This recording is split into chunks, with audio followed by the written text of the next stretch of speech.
Welcome to the YouMeVerse podcast. We're your hosts, Jeffrey and Odette. Together we have thousands of hours of yoga and meditation experience. Here, you get to be butterflies on the wall and listen in on our joyous spiritual conversations about how these practices have and continue to transform us. Thank you for joining.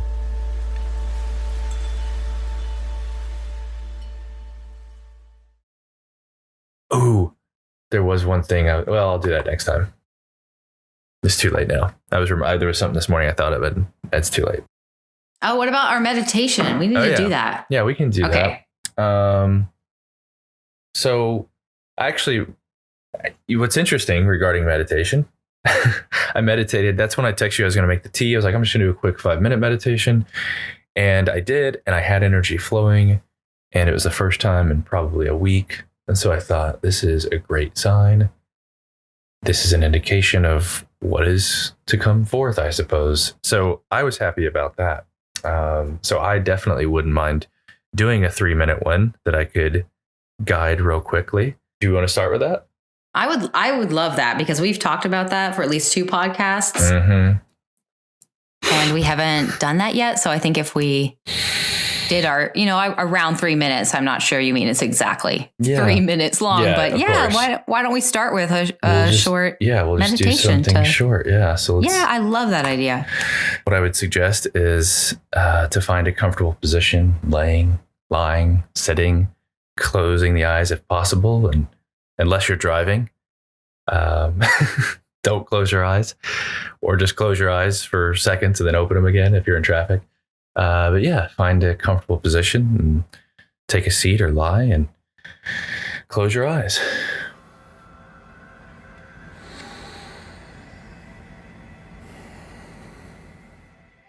Breathe in through your nose, slowly. Breathe out through your nose, slowly. Breathe in deeper.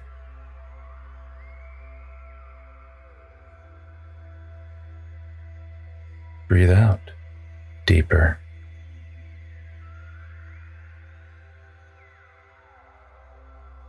Breathe in slower.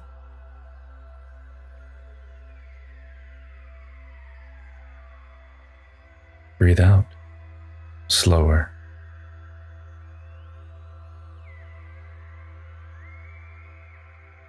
Keep your awareness on your breath as you continue to breathe slower and deeper with each cycle of breath.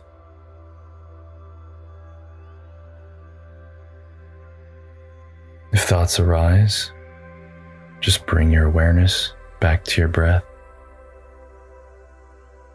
A little deeper, a little slower, and a little more intention.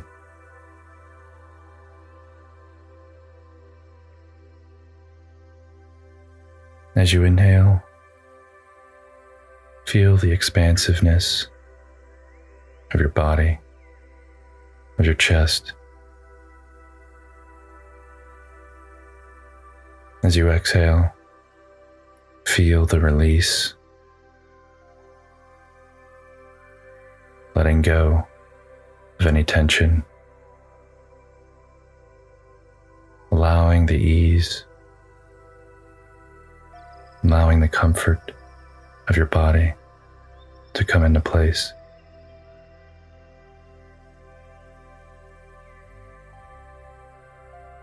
Inhale, this time even slower. Don't have to count. Don't have to give it much attention, just a soft focus, feeling the body.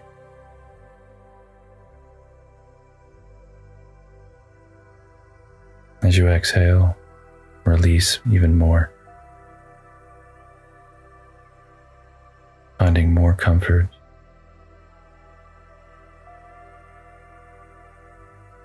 One more inhale,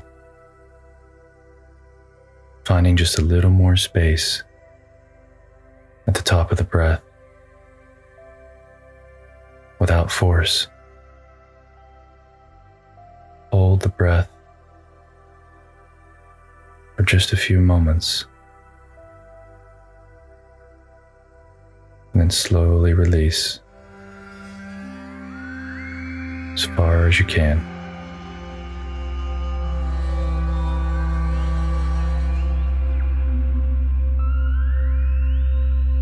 Open your eyes. Hello. I'm rubbing my eyes. I can't open them that fast. That felt good. All right, there we go. I don't know how long that was. I don't either. I didn't look at the time. I didn't set a timer. I'm going to guess it was almost 5 minutes, maybe 4. Yeah. I was just trying. It was great. I was trying to get to the place where I could feel just enough of that space and that clarity coming through. And then it always correlates with the people that I'm engaged with in the moment. So yeah, for me, I feel like that's the perfect, the pattern. We talked about that before. There's this pattern. That's why I always say when I wake up, I immediately start that pattern, that breathing pattern, because then it sets the tone. Even before I do any kind of intention or appreciation or any of that, because then my breath is kind of set in that state. And that's always, as I said, the anchor of everything else. Before we even do anything, you or anyone in meditation, that's what we're going to. So yeah, that's why I had this desire to do that, especially for people who don't ever necessarily practice any type of conscious or intentional breathing. So yeah. And that was so simple and so short and so nice. I mean, yeah, that would be very easy to do every morning, in my opinion. Absolutely. Or even driving. You know, when I'm driving, I'm always do it. It's impossible for me not to think about those things. My breath. Because what else am I doing? I'm sitting there. Right. Well, I think for a lot of people, they're thinking or they're definitely thinking, planning, because the process is automatic at that point. So you don't have to think about what you're doing, but it's a great place to be in flow. Yeah. I've had a lot of really great thoughts come to me while driving because I'm in that flow autopilot. Yeah. I like driving. I really do, except for in traffic. So if I'm in a rural setting, then I love it. Or if it's late in the evening or early in the day. So, yeah. I like driving in the winter. It's winter right now. I like driving in the winter with the windows open and the heat blasting. I do that too. Yeah. So like I'm all cozy, but then I get like the cool breeze on my face and it's wonderful. I always do that and put the heat at the feet or at the floor. Okay. And blast it. And then have the window. It depends on the temperature outside, of course. I mean, if it's 20 degrees, it might be a little different, but it obviously doesn't get that cold that often in Texas. So yeah, I can just leave the windows all the way down and just blast my feet. It's like I got the cool at the head and then the heat at the feet. But it's not been cold. I don't think I've used the heat yet in this entire year. Well, you said it was 80 degrees there. Yeah. So, I mean, it was 50, I think, for a couple of days, but unless it's really cold, I just don't use it. It's funny. I always try to regulate my temperature within. I was just thinking about that. I was thinking about monks. It's mainly monks that I hear doing this kind of thing where they meditate for so long and they have such strong focus that they can change or control these automatic, usually subconscious processes in the nervous system, like their heartbeat. They can slow their heartbeat down or make themselves cooler or usually warmer, right? Like sitting in snow and melting the snow. Right. Around them. Or drying towels. I've read about because it's your nervous system. I have thought about that. I mean, all of these, I'm so grateful that I don't have to think about beating my heart or all these nervous impulses. But I've also thought it's my body. These are my nerves. This is my nervous system. And I know if I really wanted to, I could get in there and override those automatic processes. And if I really wanted to, melt the snow or.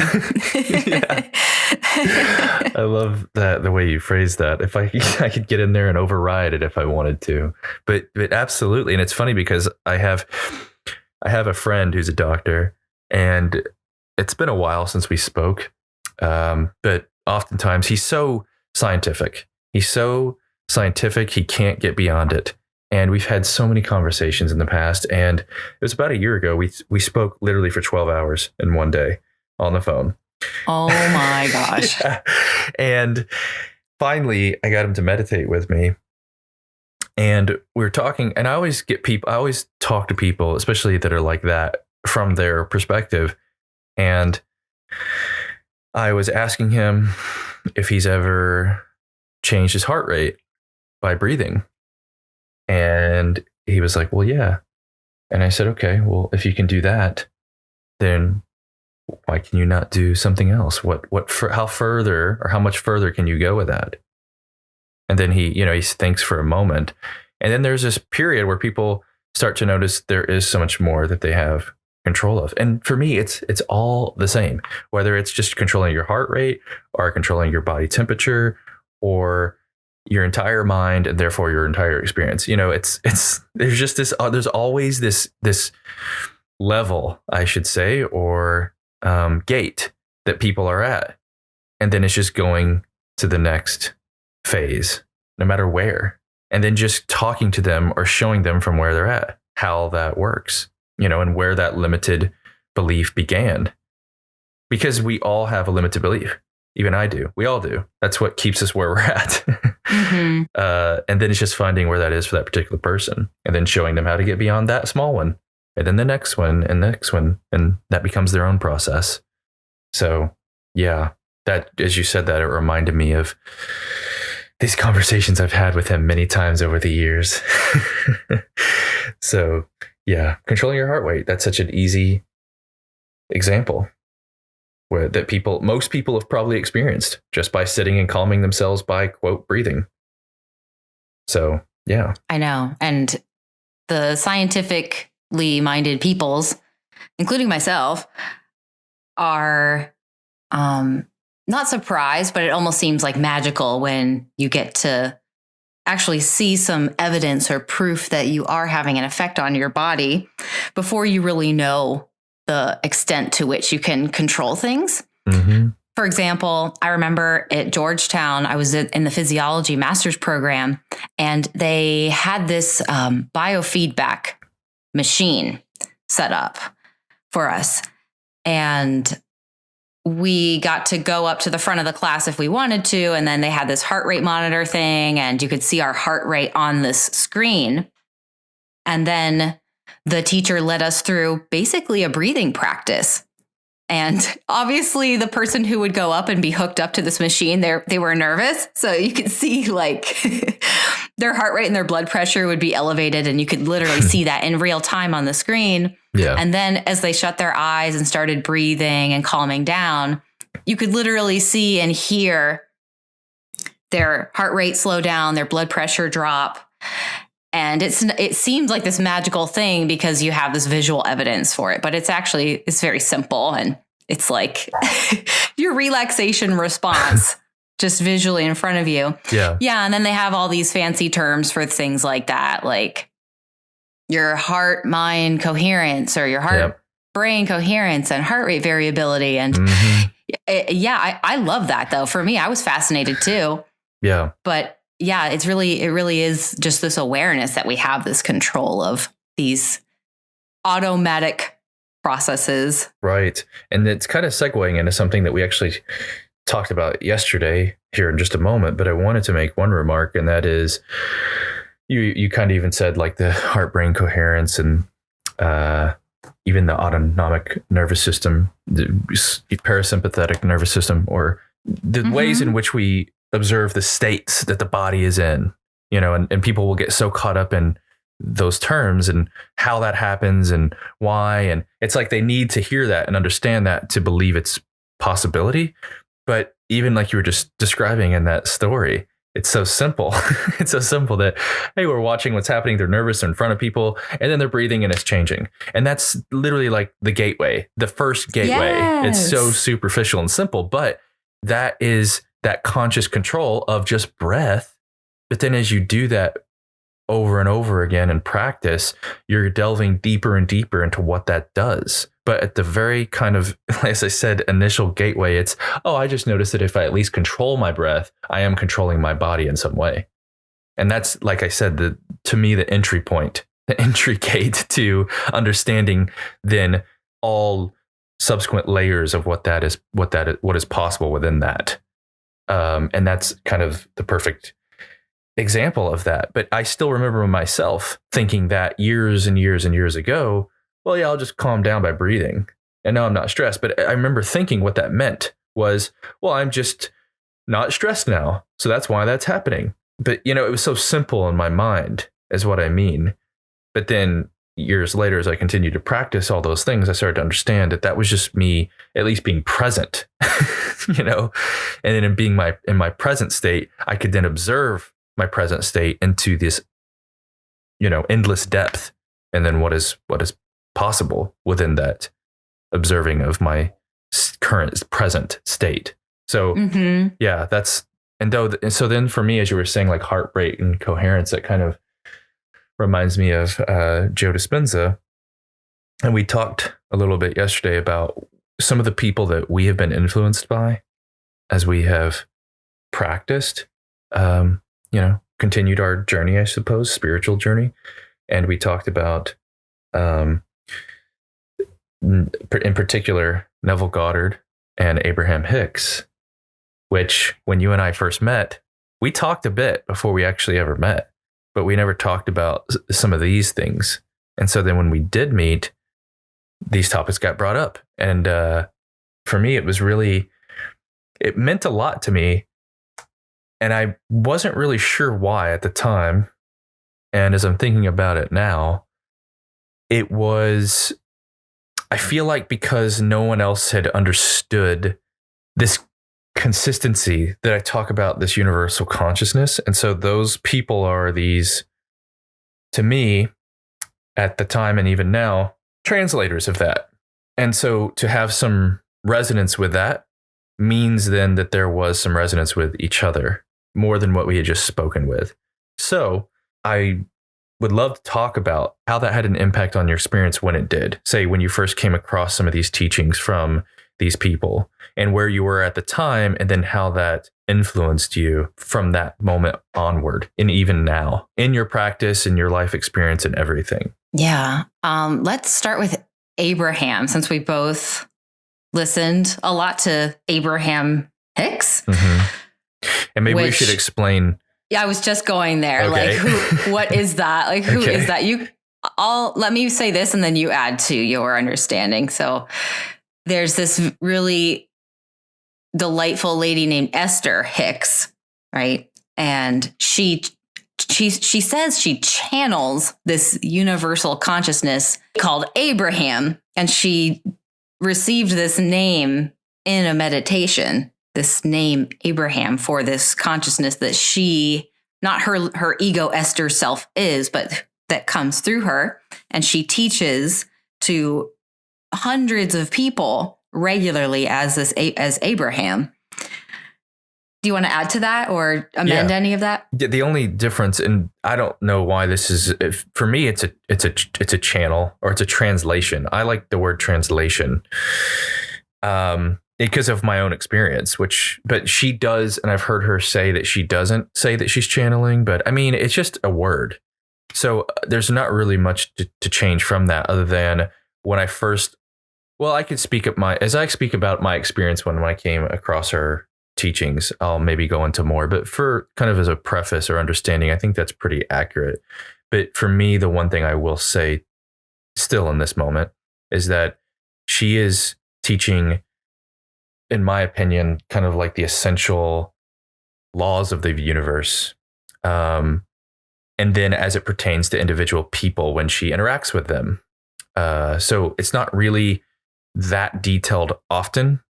It's more of just helping people find that within themselves and how to use these fundamental laws to create the life they want, basically. And then Neville is a little different, but yeah, so maybe I would love to hear, and we didn't really even talk about this with each other personally, where you were at when you came across that, and then what that influence was, and then how your life maybe changed as a result of that. Yes. So I found Abraham Hicks on YouTube. I found Neville Goddard on YouTube also. It was just this happenstance thing where it was like the title sounded interesting. Abraham Hicks, and I didn't even care if it was like this Abraham figure or just Esther herself, because Esther's so delightful. I consider myself really open-minded. So if someone says something that seems kind of out there, like, oh, I'm channeling, I'm like, okay, whatever. I like this person's energy. I'm going to listen to what they have to say. Mm-hmm. So I found just a law of attraction YouTube video that she had. It was titled that way. And I remember listening to her speak, and yeah, just, I don't know. It was like the energy of what she was saying, and it was very empowering messages. She basically always started out in the string of videos that I listened to saying things like, you create your own reality. And she would ask her audiences, do you accept that you create your own reality? And these fundamental laws you're talking about, she really focuses on, and I'm saying she as Esther, I'm just going to focus on Esther. Mm-hmm. As this person. She really focuses on you being this source of power in your life and this emotional scale, and the better you feel, the better your life becomes. And she has these videos called Rampages of Appreciation. Mm-hmm. And I came across one of those pretty soon. And she goes into this rapid stream of thought, and it's about things that she appreciates, and how wonderful is this, and it's great to be alive, and for 4 minutes straight, and you're so deserving, and you couldn't be more deserving, and things like that. I know you know what I'm talking about. Yeah. When I found that, not that it matters when, but I think I found her in 2016. I had never heard someone talk like that. I had never heard someone do anything like that. And it really struck me, and it was something I really wanted to listen to more. And so I just listened to any material of hers I could.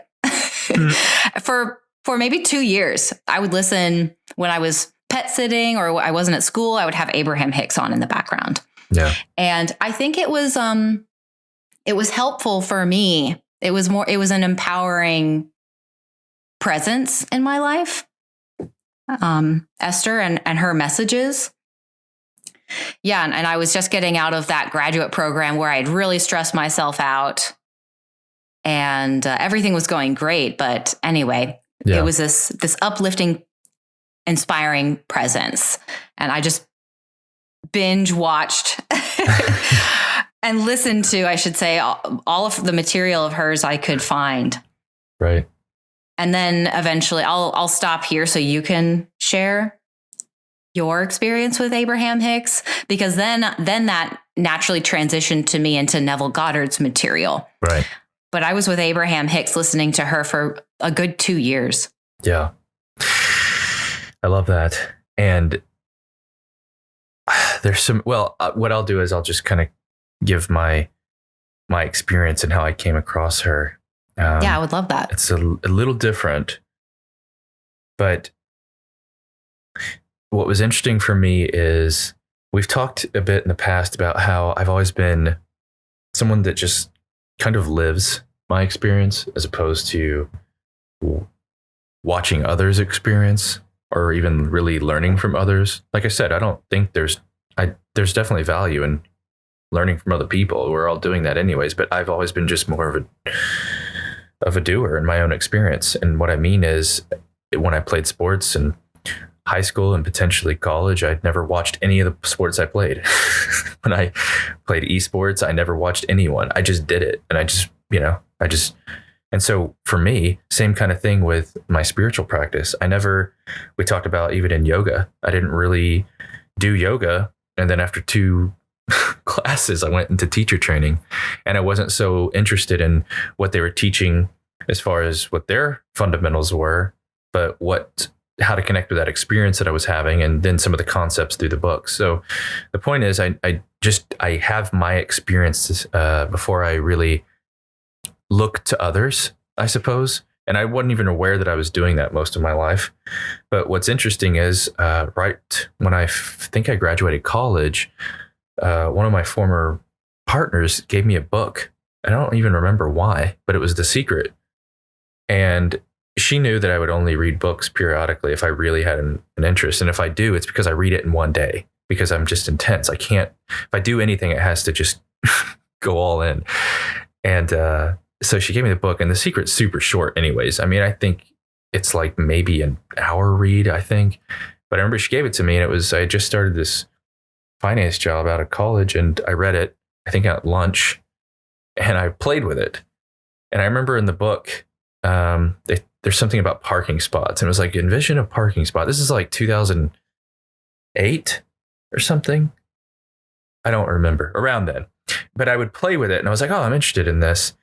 But I had no idea what I know now, but I would test it in an extreme way. Like, it would be so specific, and I would go like, I'm going to have this at this time here, and it wouldn't work. And I'd be like, okay.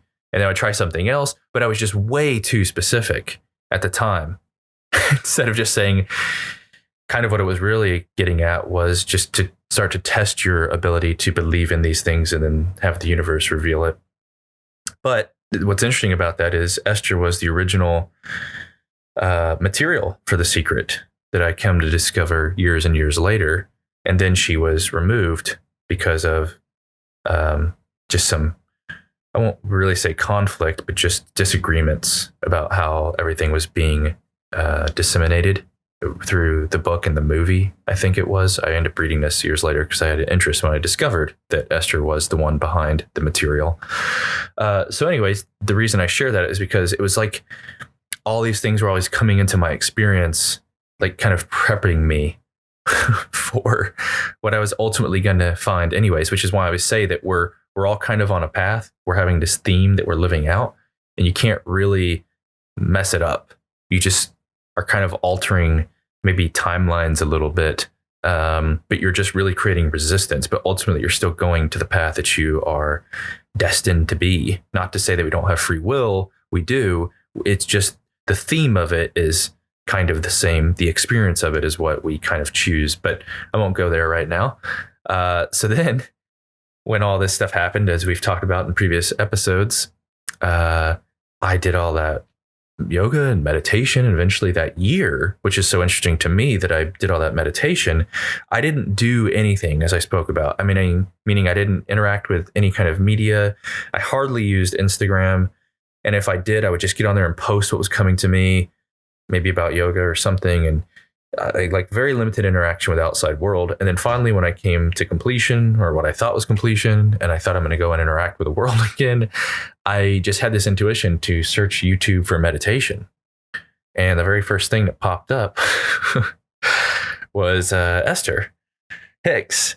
And I was like, okay, I'm going to listen to this. And I remember listening to it, and just the resonance was the most potent thing I'd ever experienced. And it felt like I was listening to myself. It felt like the simplified version of what I was experiencing in that year of meditation. And it was giving me this new kind of vernacular or way in which to communicate it. It was like giving me this template. Whereas before that, everything I was trying to share with people was so complicated. The words that I was using, I didn't, what's funny is I was saying some of the words that she would use. I wouldn't say vortex, but she likes to use the word source. And there's some other terms that I was already kind of using just naturally that overlapped.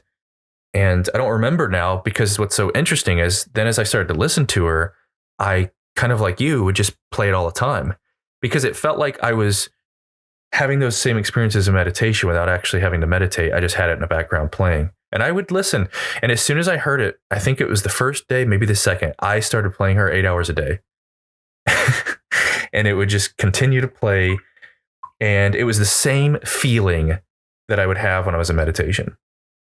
And I knew this is the same source of information. This is the same thing. I know it. I could feel it so strongly. And that's why I was just so enamored with it and just wanted to have it playing. Because even if I didn't listen to the words in particular, I could still feel it energetically. Kind of like what you were saying, how it felt so powerful. And to me, that's what I've always talked about with resonance. When people listen to something, you can feel the resonance of it. And whether or not your conscious mind can receive it in the moment, there's still a resonance there. So, yeah, I end up listening for probably maybe 6 to 9 months or so, kind of the same thing, like 8 to 10 hours a day, even if it was just in the background while I was doing other things.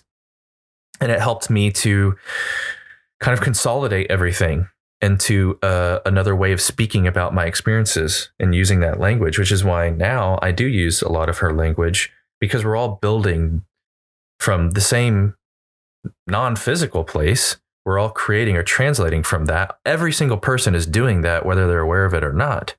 Just these practices like meditation just give us a deeper understanding of it, and then also provide our unique perspective that contributes to the whole in the physical form. And that's what's happening, which is why I know that's truth. And so after that, I then started to branch out and listen to other people, including Neville and Joe Dispenza, who's also currently teaching, and Sadhguru, who's more of a traditional, like from India. And there's this truth in all of these people. There's more than that too. But then as I started to do that, I heard and I saw all the truth that was there, and that we're all saying the same thing, as I said, just from our unique perspective. And so then I wasn't so interested in listening to these other people, although I would a little bit, simply to give me, I would say, a broader, like I said, vocabulary in which I could relate it to other people. But that's why I say, if people meditate or do yoga or any practice that allows them to be in that stillness and be present, and then find that depth of what they are able to not just control within themselves, but to allow and to receive and to interpret, then they're doing that in their way. And then they have something unique to share too. Every single person, every single living thing does. Otherwise, it wouldn't be here. It would not be physical. So that's just with Abraham. I did also, as I said, branch out into Neville. To me, Neville and Abraham are the most potent. But I would like to hear maybe what you have to express, perhaps, about Neville in particular, because you've listened to him far more than I have. And you and I have talked about this a lot. This is where I always find the interest in kind of the more subtle levels of what we do. And I feel like there's a lot here, especially with Neville. So maybe I would love to hear.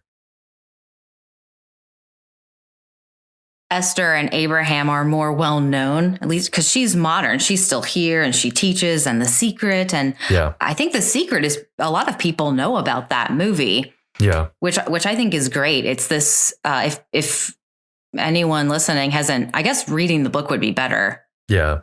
Than the movie, from what you said, reading the book as an introduction, because when you and I have conversations, I feel like what we talk about sometimes we think is simple and we're playing with certain things, but I remember this journey. And when I first listened to Abraham, like I said, just hearing someone say things like, "You're so worthy," and "It's amazing," and just being so uplifting for 4 minutes straight without taking a breath. Yeah. I just hadn't heard anyone be like that. And it was like the presence in my life I'd always wanted. And I really needed to just saturate my mind with those messages for a while. So yeah, like you said, playing for 8 hours a day, I wouldn't do that, but it's like I really just knew what she was saying resonated, like you said, with like a deep core part of my being that no one had really touched before. Yeah. And I wanted more of that. So really just saturating myself in her material took some time, and it was a journey for me to really play with what we were talking about. Like, oh, do you agree you're the creator of your reality? I couldn't say that the first time I'd listened. Yeah. It took me a lot of experimenting and playing, and it became not a lonely journey, but really no one else in my life was listening to that material. I would bring it up, and I knew there was a big community online anyway. Yeah. That knew about Abraham, and she talks a lot about the law of attraction, which is another big term that a lot of people are into that. But I was dating someone at the time, and he had a different spiritual upbringing. I didn't really have anything like that. I was allowed to be open, and I didn't have any religious beliefs surrounding me or imposed on me. And the person I was dating, I tried to share these things with, and they would say, well, are you sure that this is safe material? Like, they say they're channeling. Don't you want to know the real source of what this is? And just a lot of doubt and fear around it. Yeah. So I didn't have to, but I started listening just by myself, and it was more for me. It was like a personal thing. Anyway, I stopped listening to Abraham after a few years because while I was, my life was enriched, some of the things I really didn't see working. I would experiment, and a lot of the experiments, especially concerning other people, didn't seem to be playing out. Mm-hmm. And I think I had gone to the end of what I could hear at that point. And then the same way I found Abraham, I found Neville Goddard on YouTube. I think it was just like another title. I'd never heard of him before. I had no idea who he was. And I played it. I listened to him speak, and it was that same feeling, that same like resonance or chemistry inside. I was like, whatever this man is saying, I need to hear more of what he's saying. Like, I just need to understand where he's coming from. But the premises that Abraham and Neville had were the same. You create your own reality. Your focus is what grows. You are the source. Basically, things like that. They're all the same. But what really helped me with Neville's approach was less of you're attracting things from the outside, which was more of what I understood from the law of attraction, like you're attracting things to you. Mm-hmm. And he just flipped that around to say things like, well, you are creating inside of you, and then it's pushed out onto the screen in front of you. Mm-hmm. And just flipping that around, I really think that's the only difference between them, is that just different perspective or approach. That really helped me stop trying to wrestle or change or attract things from the outside to me, but to actually create them more in me. And I know Abraham is saying that too. Yeah. It was just the way I heard it. He said things in a way that I could hear differently. Yes. And so then I started playing with it again. I started playing with it hardcore, and that was when I was playing with the swan and I didn't even play with the Robert Sturman photo shoot. That just happened. But I did the same thing. I listened to every lecture of his I could find, even the most obscure ones. There's so many on YouTube, and read and he's into the Bible. He used that as his source material. Right. He had all these interesting visions. And I know a lot of it sounds so out there. Mm-hmm. I know many people would just think he was absolutely insane, but I really don't care about that, because from what I understand in my experiences, a lot of the people that seem out there are actually very, very smart. Yeah. And so it actually, you know what I love about both of these people, these characters, these presences, Abraham and Neville, is that they don't point you to anything else outside of you. Yeah. They point you to you. And I love anything like that. And so I read the whole Bible just to understand more of where he was getting his information from and his beliefs from, because I really enjoyed the way he saw the world and saw himself in it. And I've basically exhausted his material. And there's this tendency to want to overconsume information. Yeah. It's like, oh, what's the next book? What's the next thing? But like everything Abraham says or Neville says, it's all that you ever need. Just continuing to go back to who you are and creating and taking more responsibility and having fun with it. So those are my two big ones. I love Joe Dispenza too. He's really great for bridging this stuff for scientific people. Yeah. And what I mean, I'm scientific too, but I think I'm like, I have this open mind and I'm willing to listen to stuff that maybe other more physically focused people on that really need to see things before they believe them. Yeah. Yeah. Who need to see their heart rate on the screen and then breathing and wow, it's changing. That kind of, he's really good at speaking to that group.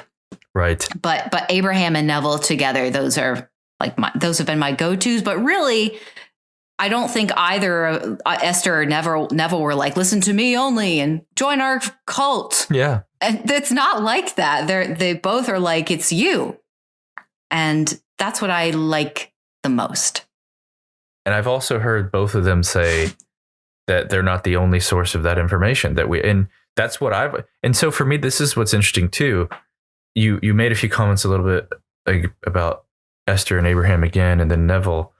That is the reason. So I have such interest in your exploration of it is it kind of goes back to what we talked about before. And that is that you had to show yourself as you were, it's almost like you were doing it in this really deliberate path. You were following this really intentional, deliberate, quote, scientific path where everything was just kind of treading lightly and just going there very slowly and naturally, whereas mine was really intense in every experience. And what I mean by that is by the time I heard Abraham, I already knew that.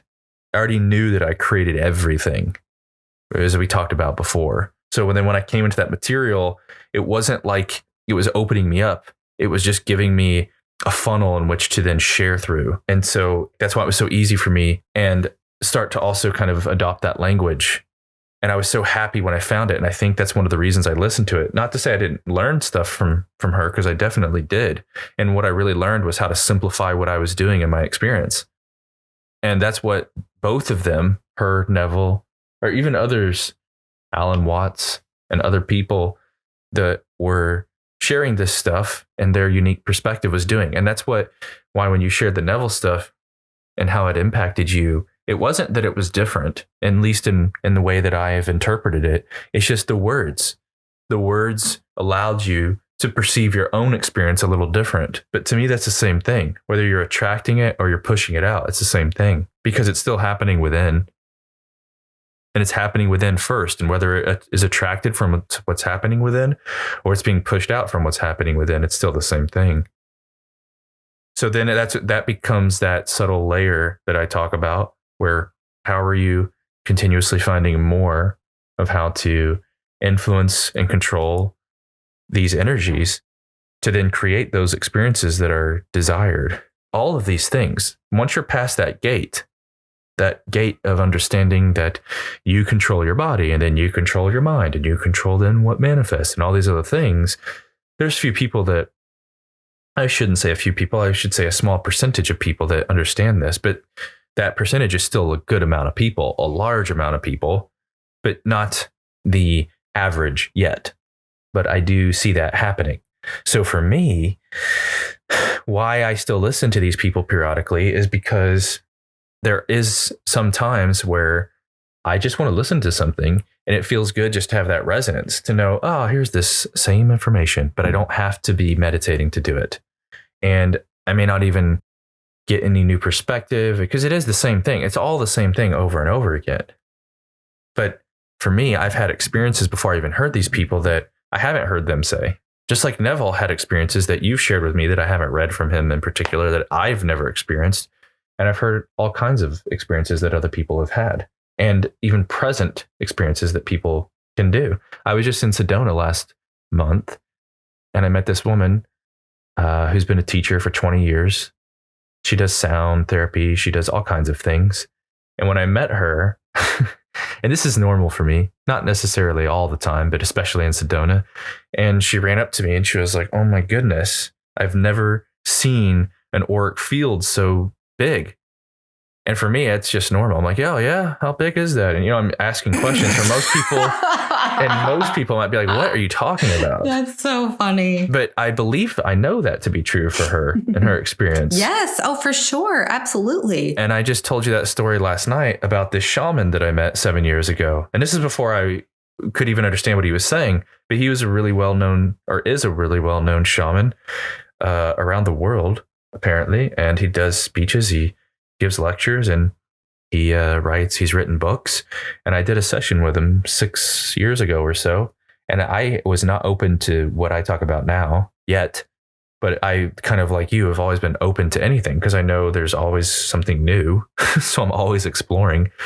And we had a conversation and he told me within 5 minutes of being on the call that he had never met anybody that had such a high vibrational energy. And at the time, none of that made any sense to me. I was like, what do you mean?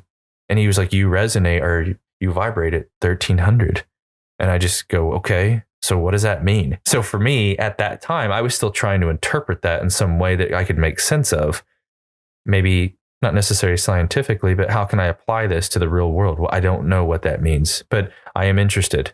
So we talked about that stuff to a certain degree for like 45 minutes or so, or I think maybe an hour. And he was telling me that I was a teacher and what I came here to do. And at the time, I remember I was resisting it because I was like, I don't want to be a teacher because I had this idea of what that meant. I thought, okay, well, if I'm a teacher, then I'm teaching yoga, I'm teaching meditation. And I thought that, and I could just see from that limited perspective at the time what that meant. And I didn't like it and I was rejecting it, but I still it still had resonance within me, what he was saying. I could feel it and it all made sense from certain things that had happened to me prior in my life, but same kind of thing. This person, I truly believed even in that moment, what he was telling me to be true. I could feel it, even though at that time I was even less open than I am now because of my experiences. So that's what I mean. People have all types of abilities and perceptions of reality. We all think that we're having the same experience, but it's so vastly different. It's so vastly different. The only thing that really is the same are the things that we talk about. And we've created this world and reality that really overlaps in a very limited way because we haven't really been talking about these things that we perceive until really recently. But that's why everything is always happening for the broader awareness of self and the collective. Why do you think we have technology the way we do now? Why is it so easy for all of us to communicate in this massive way? All of this is leading to the continual understanding of self and the collective and creating a better world. We are creating this reality collectively, but we've been doing it by default for the longest time. But we're starting to do it now with intention. And these conversations, what we're talking about is part of that. And it's the genesis of that in a bigger way. Because we were talking yesterday about how part of that not going from like the default mode, which is just going from your programming, is being able to self-reflect. Yeah. It all starts with yourself. So if you don't have any self-reflection, or I think we called it meta-analysis of your own processes, then you just continue reacting and recreating the same thing, which you'll still get to where you want to go. It just might not be that wonderful for you, or it might take a really long time. Not that anything's wrong with that, but being able to turn the mirror back and self-reflect, as we've been discussing in a lot of these podcasts, is part of that process, and accepting that you create at least your own thoughts. I think everybody can agree with that. Like you can create your own identity. Yeah. Maybe not. I think we said our thoughts come from our state of being, but there has to be some level of control that people agree that they have over themselves. For sure. It's not like it's not like you're relinquishing your power to something. You can change who you are at any time if you really want to. You can change your name, what you do. Yeah. None of those things have to be someone's identity. I love what you're saying right now, because this goes back to my friend who's so scientifically driven that he has to see it first, and Joe Dispenza and the biometric feedback thing and all of that, because this all has one thing in common. And that is, no matter how you're perceiving it, at some level, you either decide that you have any control or you have no control. Well, here's what I believe. I feel like if someone doesn't feel like they have control and they don't self-reflect and they just keep going, you're going to be used by a stronger consciousness. Like if there's someone who knows that in your space, like you're just going to be moved subconsciously from what they're doing in their mind. Yep.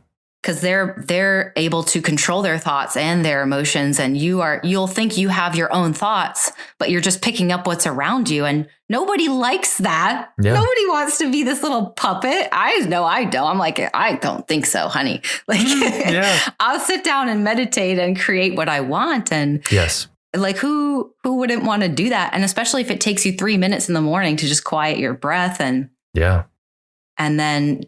We've even said in an earlier podcast how it can be that simple. Start self-reflecting on your breath, like your breathing, and how are you doing that? And that's an awareness of you. It's not just like being lost in your moment right here. It's like coming back. Yeah. And it's just your attention coming back is so powerful. Yeah. What do you think? So this is the reason I posed that question is it wasn't necessarily for you in particular, but I was just making that comment because at any given time, anyone, and we always kind of go to say maybe the average person or people that we've understood in the past, or even maybe who we were in the past that just think or don't really even think or consider that, or have never really even had moments of introspection in the past before it's even getting to a level of like intentional setting aside to control the mind or to play with the mind. So in this topic in particular can go so deep, but at the very basic level of it, what I'm essentially saying is that people don't want to think that they're at the whim of anything, especially if their experience isn't fun. People want to be in control of their lives. Nobody doesn't. And so that's why people play with it. They will find that. And then as they find that, they keep going deeper and deeper into how much they have. And to me, that is the physical life experience, is finding more and more of how much we actually control. But what I have discovered at the other far end of that, and I can speak about the whole gamut in between, is that eventually you realize that if you are just following bliss, let's just keep it simple, the things that feel good, you're attuned to it coming from within you, you're creating it within, and then you're following the things that are leading you to those things that feel better. And I'll kind of restate this and simplify it. If you're just sitting to find that peace within, that bliss within, say for just a few minutes in the morning, and then you're being guided to the things and you're following the things that feel that same way throughout your day, then you're creating your reality and you are following the things that feel good and creating more and attracting more of those things, or you're pushing them out or attracting them, however you want to perceive it. But the further you go with that, whether it be years or decades, you end up discovering that you just want to feel good and you want to follow what feels good, which is those higher states of being, which is joy, love, appreciation, all of those things. And then you discover that how reality is actually working. And this is the amalgamation of what I've learned from outside teachers, as well as my own experience, Neville, Abraham, Alan Watts, every person I've ever heard. And that is, when you're doing that, your living of life is what is giving you your desires. And so when you come into life, you're coming with an intention to be alive, to be physically focused. But then before you have that awareness that it's you creating it, you've lived so much life that you already know what you desire. And so then if you're following what you desire, or you're following your bliss and you're tuning to that bliss, you're then creating those things that you've desired, that you've already kind of amassed, that you've already kind of experienced, which is why I said in the past episodes, the living of life is what stimulates the desire, which is why my living of life stimulated me doing a year of meditation for 10 hours a day, whereas most people would not care at all to ever do that. And I would never even want to do that again myself. But I had to have that experience to have that desire. But then once you realize that it's you, all you want is to be happy and to spread that happiness to others. And then in doing that, you find these practices that share the same with others. And the more people do this, the more they then live in harmony with self and harmony with those around them, which is why I say there is this potential to have this harmonious world experience. Not to say that that is going to happen and that should happen, but we are moving in that direction. And the more we find that within ourselves, the more we spread it to others, and so on and so forth. So we are controlling it, we are creating it, but at these extremely deep levels, you're finding more and more that you just want to feel that state, and then in that state be led to what those states will manifest. And then it happens faster and faster and faster, because the source of everything is to be that love, that joy, that harmony, peace, which is why every religion or every philosophy or everything in the past has always said those things, because that's what it's moving towards, from more chaotic to the less, to the more peace, to the more harmony. And that in particular is something that I could speak about through the visions and the things that I've witnessed and seen a million different ways. And I was trying to make it extremely simple. So all of these things that we've talked about up until now, and even all of these teachers, it's all the same thing.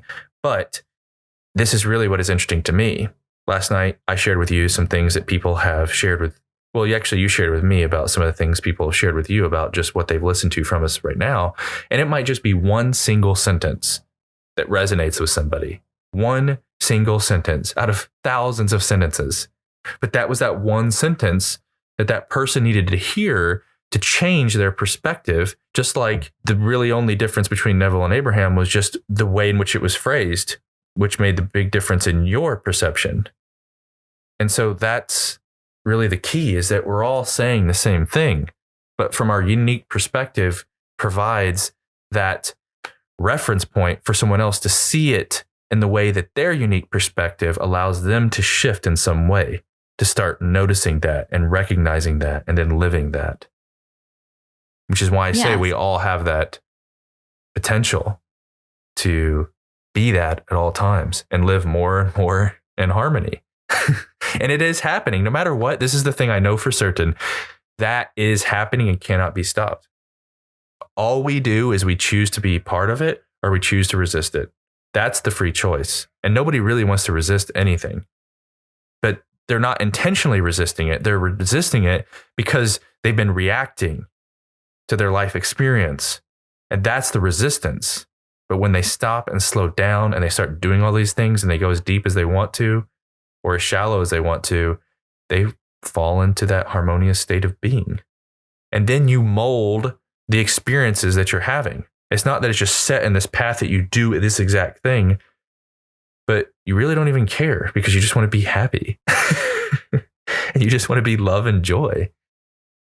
So those are super deep and subtle levels that people would likely maybe have questions about. But the best thing is anyone who starts to get into those places and uses these practices will find that answer that they're wanting in particular. And it might not be Abraham or Neville. There are so many other teachers available for people who can hear things differently or that fit with their upbringing better or their current thought processes or their current beliefs, where a message can get in. Yeah. But even all these historical teachers were doing that. Even all these historical teachers that became religions were saying the same thing. The only thing that happened is that they just said, this is what it is, indefinitely. And then it became this belief system in itself, whereas the original messages were lost to a certain degree. Some of them are still there. But it wasn't like it was, people often think that religion was manipulated to control people. And it wasn't that. It wasn't a conscious manipulation. It was a fear manipulation, which is not conscious. That's ego. Fear is ego. And so ego was attempting to utilize these teachings over many, many years to control things that felt like were outside of them. But the original message was pure and always is. Yeah. Yeah. I mean, I read the Bible and I liked the way that Neville had interpreted it. And whereas I wouldn't have thought I would ever read something like that, like an entire, religious text like that. I've read pieces of some, and I've read other spiritual books as a yoga teacher to teach from.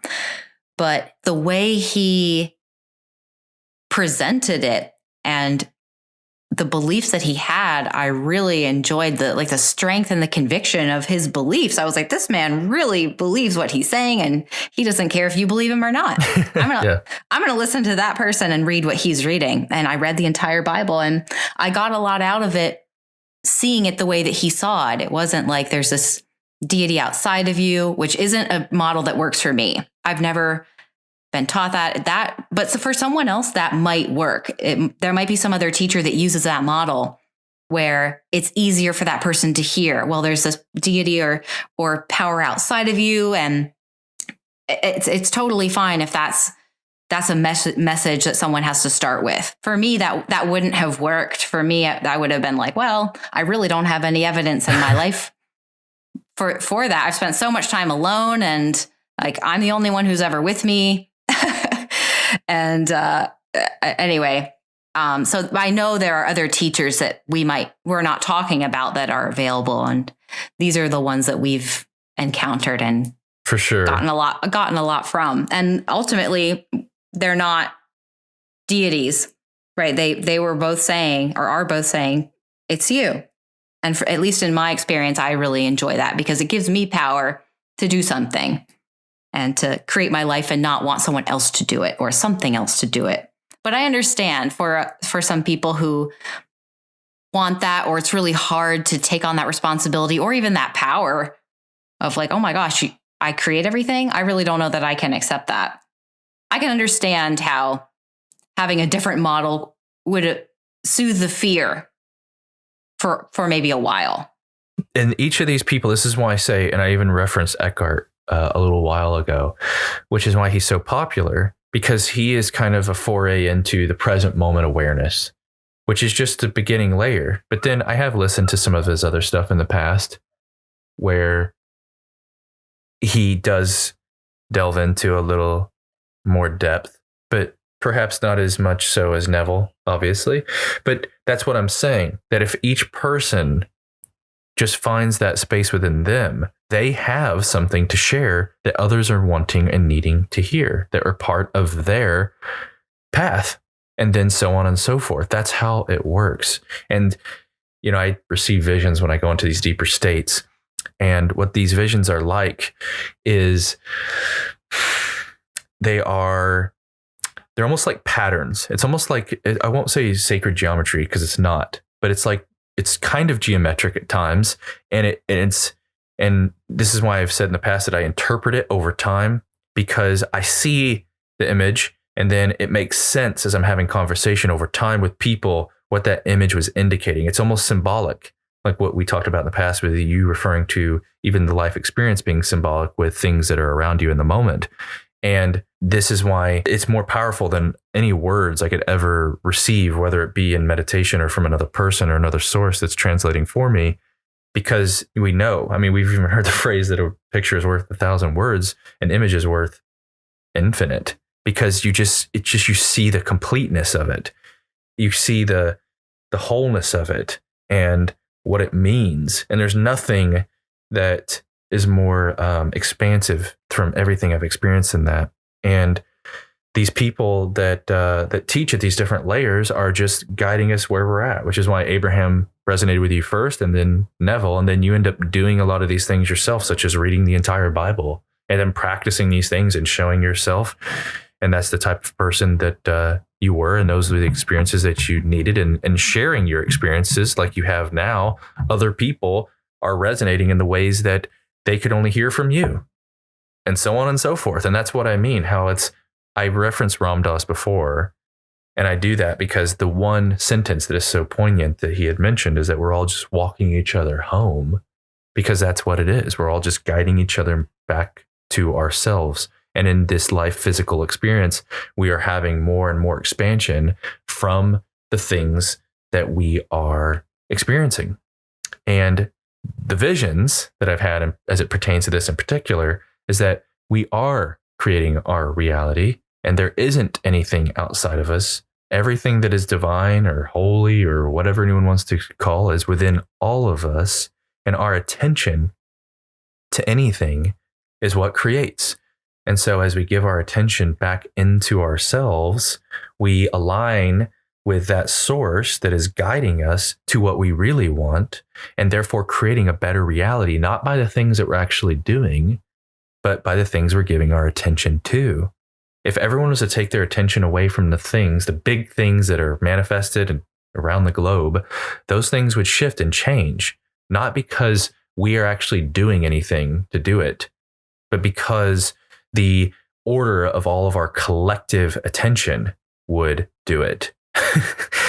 But people can't understand that until they've shown that to themselves in their own reality, and then maybe in smaller groups, and then eventually in bigger and bigger and bigger collective environments. But that's why everything is always happening, because we're doing it. But that's the funny thing. When you create resistance, that resistance just takes you back to yourself. Which is why anything that's happening big in the collective is just pushing people in a bigger way back to themselves. That's why more people now. Can you give an example? More people now in the last 2 years had to sit with themselves. Right. Than ever before. Time out. Because they had to. Because they did it to themselves collectively. Which is why I said in the past, this last 2 years has not changed anything for me. But other people really, really struggled because they needed that experience to go back to themselves.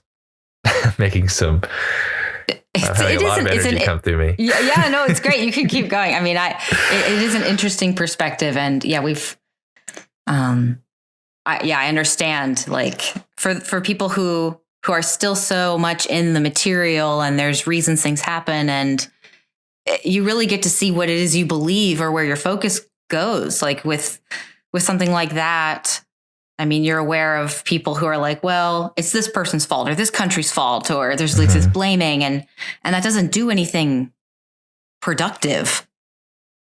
It's like a waste of energy. It's a waste of your energy. It's a fear because they're just moving things around in a 3D. This is why when you made a comment a minute ago about, well, they want this thing outside of them. That's because from the 3D perspective, it's so easy before you understand these things and these concepts, because they've been an experience, not just words, that, well, there's this body that I'm in, and then there's everything around me and outside of me, and you can only perceive 3D because you're in 3D. But Sagan, even all these people that have been leaders and innovators of science or technology or anything, they have all remarked that when they have their breakthroughs, they're not thinking. Einstein used to take multiple baths a day. That was his meditation, to receive. He knew that. But the reason this is related is because even these people that were moving humanity forward in such powerful ways weren't just doing it themselves. They were part of something that they understood that they then were receiving. But the reason I mentioned Carl Sagan is because I remember a video that I watched that he had from many years ago, obviously, but I watched it maybe 5 years ago, where he's talking about the first dimension to the second, to the third, to the fourth, and how each of those dimensions perceives the dimensions below them, and how you can't see how a two-dimensional being would attempt to even see the third dimension from the two-dimensional plane. And therefore, how does a third-dimensional being perceive of the fourth-dimensional plane, and so on and so forth? And that might open people's minds up to then consider what is beyond this third dimension, because it's impossible to visually recognize that, because you can't, because you're perceiving the third dimension through a two-dimensional plane projection, which is why we have two eyes to have depth perception, because we're having to interpret what is depth based on two-dimensional plane projection. It's not even 3 dimensions. We're not even seeing 3 dimensions. We are perceiving the depth of 2 dimensions. So how then do you can feel higher states? You can feel higher dimensionality. You can feel more of the dimensionality, say, just in the third dimension than you can see it, which is why if you close your eyes and do yoga, you can feel that. It's very subtle, but the more you play with that, the more you experience that, you start to understand there's so much more in the third dimension than you can actually see. But the reason I'm mentioning that is because there's higher dimensions too, of energy and of things. And that's here. That's not outside. So then consider your body and what's within you, what's within these dimensions. It's not like above or below or outside or within. I mean, it's all the same depending on how you're perceiving it. But the reason I'm mentioning these things is because if people just play with these ideas in their mind, then they start to expand their mind in some way. Not saying that any of these things are 100% actual or not, but just then thinking about these differently starts to expand the mind. just playing with thoughts in their own experience and how to perceive the things that they've already experienced and perceived. And then what is beyond what I am perceiving. That expands the mind too. You don't have to meditate. You don't even have to meditate, but these are other ways in which one can just start to think differently, which is Steve Jobs' quote. Another person who has significantly impacted humanity, who taught people through his products and his services, and also even his marketing, which is why I say you don't have to be a teacher to be a teacher, but being aligned with who you are will have an impact on millions of people, which every single person has the potential to do. And is doing. Yeah. We're all around each other for a reason, teaching each other by being and having experiences together and expanding in that way. And having an open mind definitely helps, and not needing to be right about everything all the time. That really slows things down, in my opinion. If it only is one way for you, or you'll only listen to one person, that is limiting, in my opinion. If you're unwilling to read anything that's outside of this, or you're afraid of what that person's saying, there's something there that really could open you up to a whole new world of thinking, which is what you have. It's your perspectives, and what you're saying is so valuable because your perspective is really everything. You could see, it's the way you see yourself. It's the way you see other people. And even if you don't agree with what someone's saying, you don't have to agree with what they're saying, but listening to what they're saying could put a seed in there that's the next piece to what you were asking for. Yes. Condemning someone for what they think or thinking they're stupid or that, it's really just you. So it's like a projection of your own judgment on yourself. And it's like this unwillingness to expand. That's really you, which is that sucks, but that's something I had to go through too. I was like, oh, wow. Everything I thought they were doing, I was doing. That's always fun. But then there's this, when the ego is okay with that, you're okay with that. And it's not this blow. It's like, I really thought they were closed-minded, but I was closed-minded. I really thought they didn't know what they were doing, but I didn't know what I was doing. Yeah, I love it. Yes. There's one thing that you're saying, and I want to make this short point. What this really comes down to is fear.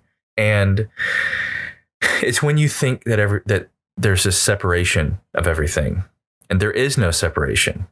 And that is a programming that does come from a lot of religions, because there's this idea that there is good and bad. And that is this dualistic idea, but it's not good and bad. It is the desired and the undesired, or conscious and unconscious is the way that I interpreted it years ago. And when I saw it as conscious versus unconscious, then my reality shifted. This is when I was doing that year of meditation, because then I realized that people that are doing the things that we're talking about, like right now, such as judgments or stuck in ego or certain perceptions that are ingrained, that's unconsciousness, because it's the conditional, it's the programming. But then when you free yourself of that programming and that conditioning, then you're becoming conscious. That's what you've termed, I think last time or the time before, the dawn of the new consciousness, or to me, the dawn of conscious awakening or awakening. And then when that happens, there's no return, because you start to experience it. You can't remove it from your awareness now, your knowingness. And then when that happens, you don't see things in such a black and white, good or bad. You just see it as this continual evolution of awakening that is creating a better reality. And then you have this choice to be a part of it in the way that you came forth to be a part of it.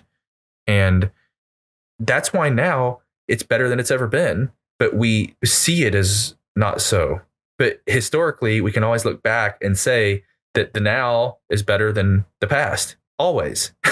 But in the moment, people get caught up in when they're in that unconscious state of the fear, because they think it's outside of them. But it's really just that awareness. And then that's when the fear shifts. It shifts because then you know that it is you. And then you don't have fear, because you recognize that none of those things that you feared are going to happen because you're not giving attention to them. And then you're following that path that you had intended to be on. And then that shift is the biggest one, because when you don't have fear, when we talked about this, I think last time, you are playing way more. This is a playground. This is a place that we came to make better through joy, not to serve some kind of sentence. Almost is how some people live, it seems like I have to struggle and I have to abide by these rules and do this and do this. But when you're following joy and you're following bliss and you're creating, you are leading by example for others to want to do the same thing in such powerful ways. Yeah, my grandfather, my hypnotist grandfather, he'll spend some time discussing the role of the subconscious and the conscious mind, and he'll talk about how people are still slaves to their thoughts until they come to this awareness that they have more control and more power, that people aren't free until they have this awareness of themselves and take more control of their own focus. Really is what it is, what they're putting their focus on. And not just slaves to thoughts, but slaves to habits, which are really just thoughts. Like, oh, I have to have a cigarette every couple hours. And if I miss one, I'm off schedule. So I smoke 2 later. And that's not, you don't have control over yourself fully. I wanted to share a little dream I had. We were talking about fear, and I totally agree with you that removing your focus from things it's like your sunlight. Your attention is like sunlight and food. So whatever you focus on grows. However, I had a dream earlier this year where there was this fear, this person chasing me who wanted to hurt me in this dream, wanted to like kill me. And I was running away from this person. It might have been a group of people. And I was in a city, I was running and trying to hide, and they kept finding me, and like the police were there, but then they would disappear and they wouldn't help. So no one was really helping me. And wherever I would go, these people would show up and find me. And finally, like after running and running and running, I finally just in my dream state turned to this person who was chasing me because I couldn't get away. And I remember turning to them and focusing on them. And I spoke to them in the dream. And I said something like, you are just a part of me that I need to integrate. And you think that you can hurt me or take something from me, but you'll never be satisfied because there'll always be something else you'll want or someone else to hurt. And the fear that I felt in the dream totally went away. And it was like they lost all of the power that they had over me in the dream. And then I turned my back on them and I like went and did other things. But I remember I woke up and I was like, wow, good job, girl. Like I like patted myself. And it was a learning experience for me that I know my attention is what grows things, but there's also this ownership of if there's fear, it's also me and I'm doing it. So I'm choosing to be afraid of this thing. I don't have to be. And it takes away the power when you make it yours. It's like, oh, I am choosing to be fearful, so I can choose something else. I'm choosing to own that and take that. You're putting this fear in this thing outside of you, but that you're giving your power away. So you can take it back, and it's this inert, however scary it seems, like you're giving it power to make you afraid or make you hurt or angry or sad. And one more thing I'll add on top of this is about Abraham and Neville and just the way that they said things and their approaches. I really liked the way Esther/Abraham would focus on feeling good and how that's what you're meant to be and life is meant to be joyful. But that did create this stress in me sometimes that I had to feel good all the time. And I felt like if I felt sad or depressed or stressed that I was failing at it, I was like, oh no, I'm doing something wrong. And I can't just make myself feel happy. And I know that's not exactly what she's saying.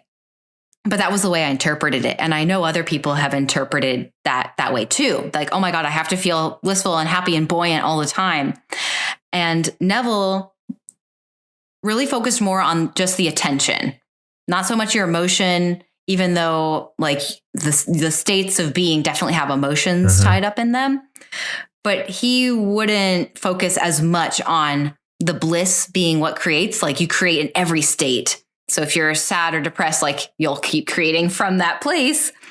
But I liked that helped me too. Just that little tweak, because I wouldn't feel worried if I had a moment where I was upset or a day that wasn't like as butterflies and rainbows as other days. And I'd be like, okay, no, it's okay. Like, even though I feel this way, I know what I can do with my focus.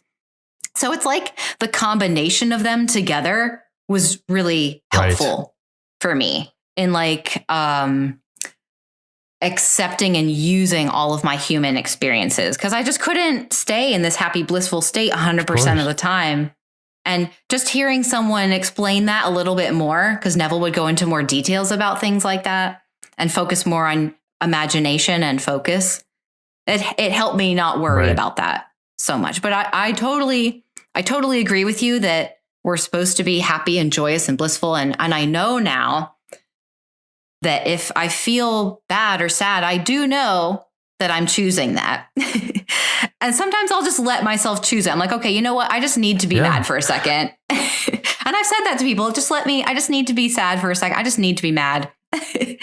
But nothing has made me mad. Like I'm choosing, and I know that. And these are all super subtle. Like I said, you can't just go from one state to, you can't shift. You can't paradigm shift because it's too extreme. And here's an example. Somebody that I worked with a while back, they work a lot with plant medicine and stuff, and they do some really deep things at times. But they then had somebody who wanted to lose weight just with their mind. And so they set that intention. They had the belief was strong enough that it was potential, and they lost 50 pounds in 30 days without doing anything. And so did you say 50 or 15 in 3 and what days. In how many days?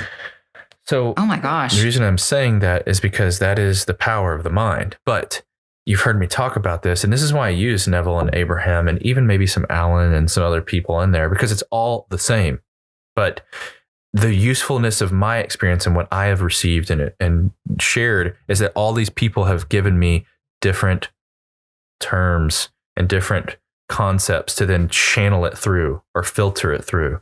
And what is useful from Abraham and Neville is that Abraham talks about the state being, or the emotion is how we perceive it. Say the emotion as being guidance. To me, that's the most useful thing from Abraham teachings.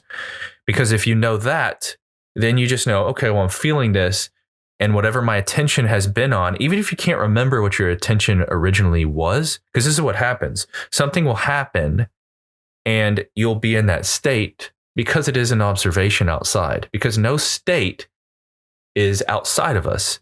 But there was something that happened. There was enough attention given to it that state has received enough of momentum to be there in some way.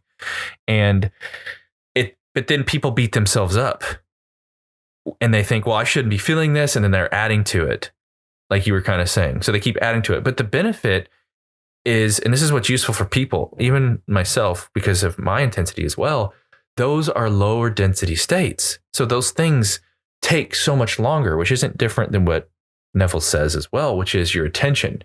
So if your attention is still in those states of something that doesn't feel good, then you're still moving down that state using Abraham language, which is down that emotional scale. It's all the same stuff. But the simplified version of it is, if you're not feeling good, just give your attention to whatever feels good, whether it's meditation, whether it's a thought, whether it's a thing, no matter what it is, which is why even before you said, well, sometimes frustration is better than despair. So yeah, but the benefit is you can keep it simple at all times. And as soon as you start to feel that negative emotion and knowing that you're on that trend, then just immediately do whatever feels good. But this is where people get confused. They go to things that feel good, but then that becomes the thing that they always do, which is outside of them. This is the nuance here. And what I mean is, it could be a substance, or it could be a thing, or whatever. But then they start thinking that thing outside of them is what makes them feel good. But this is why I say things outside of us can work, but know that it's coming from you. And I gave this example either last episode or the time before of my process. And this is the super subtle, simplest version, is if at any given time I find myself stuck in that state, I'll do just a few minute meditation until I start to feel the momentum going the other direction. Meaning you can sit down, feel the worst you've ever felt, and change it just by sitting and stopping doing anything. It's possible. I do it all the time at a super subtle level. But as soon as you do it and you shift it the other direction, whatever attention you're giving to, whether it be the thoughts or whatever that are coming, if you don't want to spend much time on it, just immediately start giving all your focus to that thing. And then it will manifest around you immediately, whether it be a song or a comment somebody says. Then just keep giving your attention to those things with such deliberate focus that it will move so fast in moments, in minutes, in hours, that you can shift. You can shift from the lowest states to the highest states that fast. But it's always the self. But this is why I say there's nothing wrong with doing anything, whether it be working out, eating some ice cream, talking to a person, but you're doing it all.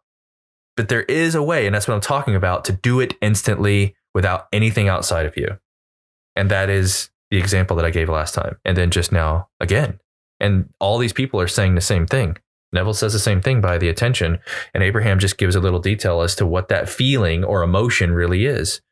And those are the same experiences that I had before I ever heard any of them talk about any of those things. So I just give a little more detail as to how to make that applicable into someone's experience at any given time. But I don't expect anyone to do that. If somebody's never meditated or done yoga or anything that like really connects them with themselves and they're in despair, they're not going to sit and stop that momentum. They're not going to. But it is possible. And if I would have known that even 10 years ago, if I would have heard what I'm saying right now 10 years ago, that would have changed my life significantly. Because if I would have known that possibility, I would have been practicing that immediately. Well, I love that. I mean, that's something I'm still practicing myself too, with as much as that I've shown myself. Sometimes when you're in the red hot moment, as Abraham says, like this red hot minute when something's happening, to remember that it takes a lot of discipline to not let your mind or your emotions or triggers or programming, which sometimes I still am surprised at myself. I'm like, oh my gosh, where did that come from? But I'm easy on myself now. If something happens, you told me stories and you are so easy. I am easier. And I'm like, okay, like I can always go back. It's not like anything's ruined, but it does take practice. It does, at least in my perception, it's taken practice and experience. But I know that's true because I've been in moods before, especially before I knew any of this. And I had friends that just knew how to make me laugh. And as stubborn as I felt, I was like, I just needed to feel a certain way. They would just make a funny noise or bring up something and I would just laugh and they would break through the shell and be like, okay, you're right. I'm done being. But you see how that was part of your process? Silly. Oh, it absolutely was. Absolutely was. Yeah. I think I felt like I wanted to be justified in how I felt. And I think that's human. We want to be understood, and just having your emotion and your current state and story acknowledged can be so powerful. And then it's like, okay, they hear what I said. Now I can move on. Like they get me. That's been my experience anyway. Beautiful about that is that's the that's the ego. I like that accent. That's the ego wanting to be recognized. Because then... Yes. Oh, yeah. My ego and we have a good relationship now. But what's so beautiful is when you're beyond that, your soul is recognized. You go from ego recognition to soul recognition. Well, and it was, I also appreciated them because they wouldn't take the bait. Like I was saying to you earlier, like they wouldn't take my bait of needing to be justified in something. They'd be like, no, we're going to be happy and I'm going to make her laugh. And I appreciated that, how they didn't go there with me. They would listen to what I had to say and validate my experience, but they wouldn't wallow. They wouldn't. And I've learned to do that for people too. I'll reflect back to them what they're saying, but then I won't stay there. Like you can feel upset or sad or angry, but not staying there. It's like you can then move on pretty quickly once your experience is seen, because the ego does like that, to the ego's like, well, I want to exist and I have the story. So, and you can definitely change that story. But until the ego is quelled and quieted, it does help to just be like, yeah, I feel this way right now. And this happened and I do feel this way.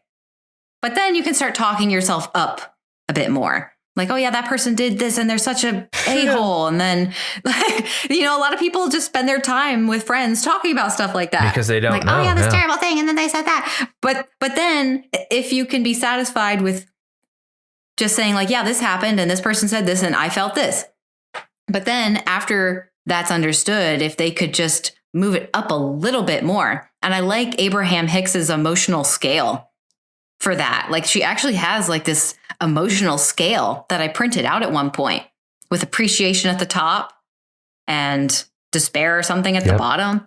And I was like, oh yeah, how do I move from here to here to here? Like I'm angry. How can I feel something a little bit better? Like just frustrated or irritated. And then maybe bored is better than that.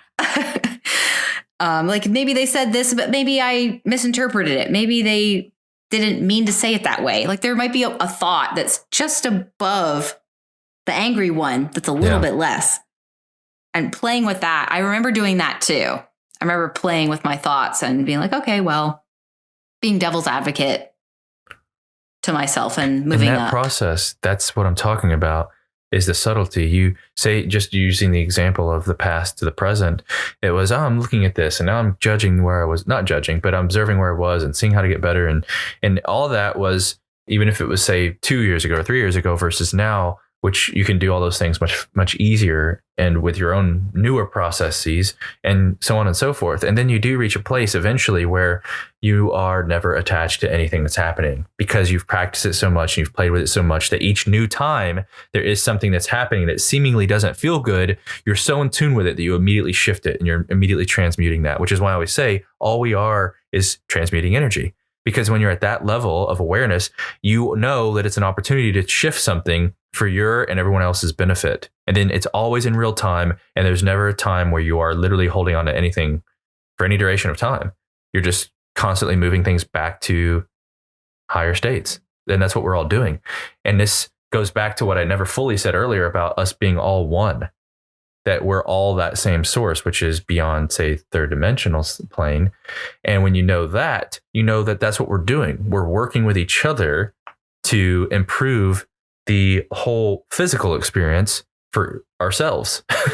And so when we have an opportunity to do that, to transmute something, that's doing it for you and the whole. And if people had that understanding, even just say a small portion of the population, things would be moving faster and faster and faster. And they will no matter what. But me sharing this and what my experience has been contributes to that as well. But then the biggest benefit of that is then you're never really in negative states. It is a possibility because then the quote contrast, which is an Abraham word, and the contrast being just an undesired experience, only lasts for moments and then it's shifted. And then the benefit of contrast is not only does it physically manifest differently to an improved state, but it also gives that emotional contrast to then appreciate those higher states of being. Because if you were just in joy indefinitely forever, there would be no relationship with it because there would be nothing to compare it to, so to speak, in that duality way of being. But knowing that it only has to be for a moment and then, ooh, I'm right back there, kind of like a cold shower. Oh man, this is so intense for 5 minutes, but then the whole day feels so much better because I'm not cold anymore. Versus going into a hot shower and then, well, I don't feel as good as I did in that shower anymore. That's a simple example of it. And that's why people use cold showers, because then they feel better by comparison throughout the day, because they intentionally went into, say, something that was kind of like contrasting to then have the opposite experience just in their normal day to day. These are all, like I said, just tools and experiences and relationships. It's all the same, but it all is within. And if you can sit and do it, that is the direct path to it.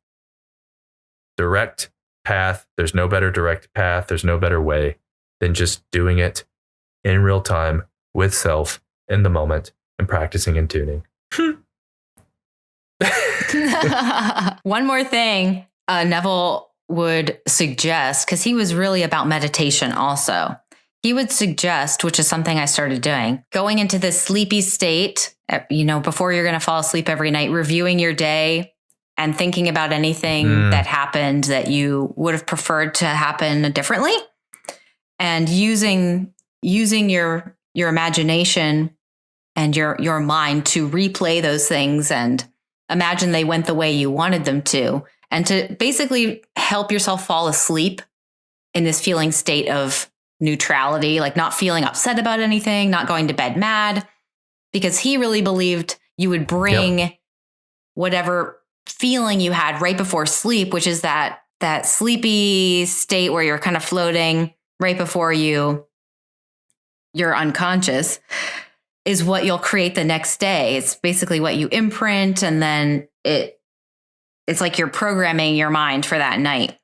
And I really liked that. That was simple. I was like, oh yeah, I can just easily review my day for a minute before going to sleep.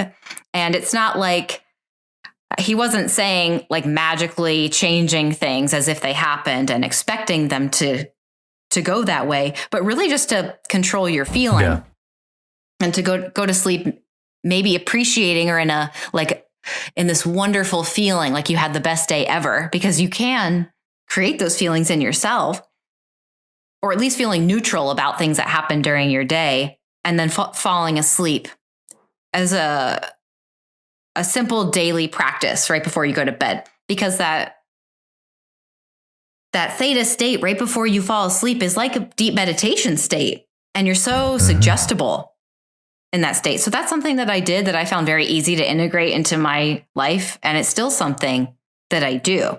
As I'll go back and I'll relive things, like just the moments I wanted different, or I'll even make moments better now. And I'll go to sleep feeling great just because I want to, and I can. And then he would say, and I think Joe Dispenza says the same thing, like you wake up and if you don't intentionally set the mood for your day, you're basically living out your programming that's so subconscious, and you don't really have a lot of control over the events that happen, but you do have control over your responses to things. Yep. And if you can set your day up more intentionally, and Neville even said start the night before, you have a lot better chance of responding to things the way your best self would. Right. So in addition to the 3-minute meditation that we started with, I find something like that to be super easy too, and effective. Going to sleep with this a really intentional focus just to feel better. And to go to sleep feeling great, because why would you want to go to bed mad? Like that, I realize that about myself. Honestly, it's not, I'm making myself sound like I was this angry person. I really wasn't. I'm really a happy, deep, quiet person, but I just had these nagging things that were bothering me. And when I really was starting this process of looking at it, I realized that they just wanted to stay alive. That it was like the smoking habit, or it just pokes at you. It's like this thought that you've wired and it wants to live. And I noticed that, and I was thinking, why would I go to bed mad or be mad at this person forever? Like that's just poison for me. I'm not going to do that anymore. Yeah. Like why? Now that I know I have a choice, why don't I, even if it feels hard, why don't I try to go that way? Like I'm not going to be a slave to this anymore. And I wonder if I may just remark once on this kind of brings together Neville's approach to things.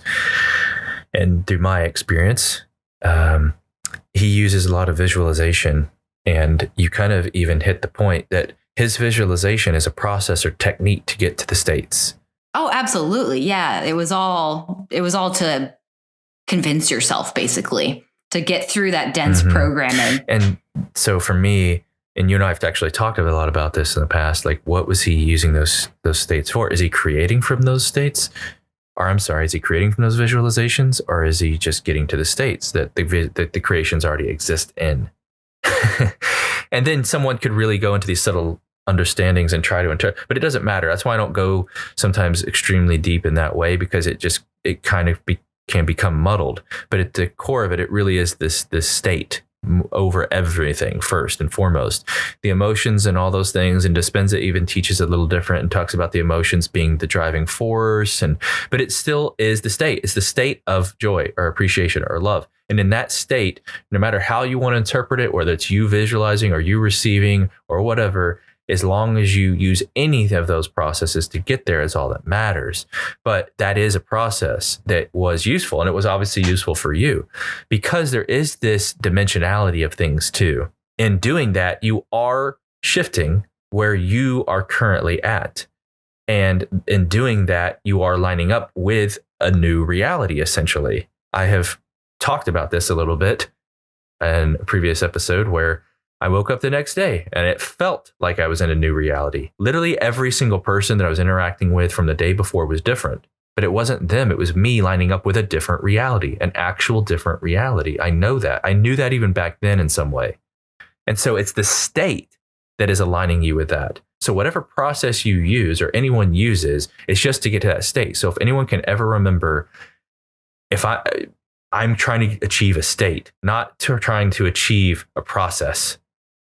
Because people will get caught up in processes, and that then becomes just as much work as the physical 3D work.